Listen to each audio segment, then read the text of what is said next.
B whole square A plus B A minus A plus B whole স্কোয়াৰৰ formula নেকি? মোক খবৰ দিলে যে তাত প্ৰটেষ্ট হৈ আছে সেইমতে মই গ'লোঁ গৈ দেখিলোঁ যে তাত সিহঁতি টায়াৰ জ্বলাই আছে তো টায়াৰ জ্বলোৱা দেখি কিনি চবক দেখিছোঁ যে ইউনিফৰ্ম পিন্ধি আছে তো ইউনিফৰ্ম পিন্ধাটোতো সুধিছোঁ ধলপুৰ হাই ছেকেণ্ডেৰীটো প্ৰত্যেক ল'ৰা ছোৱালী মোৰ লগত টাচ হৈ থাকে তো সেইকাৰণে মই সুধিলোঁ তোমালোকে কি ৰিজন আছে কাৰণ প্ৰটেষ্ট কৰা চবৰে ৰাইট থাকে সেইমতে মই সুধোঁতে সিহঁতে অলপ মানে হেৰি কৰাৰ কাৰণে মই ফৰ্মুলা সুধিলোঁ তোমালোককতো পঢ়োৱাৰ ফৰ্মুলাকেইটাই পঢ়িব লাগে আৰু এইটো ষ্টেজতো পঢ়া ষ্টেজ হয় সেইমতে মই সিহঁতক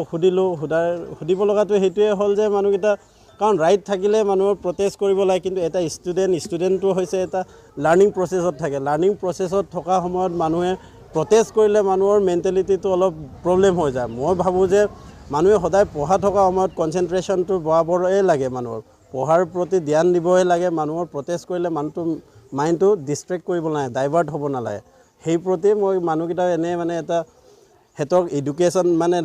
হেৰি কৰিবৰ কাৰণে সুধিলোঁ যে মানে A plus B whole square বা নিউটনৰ টাৰ্ড ল' বোৰ সুধিছিলোঁ সেইটোৱে কথা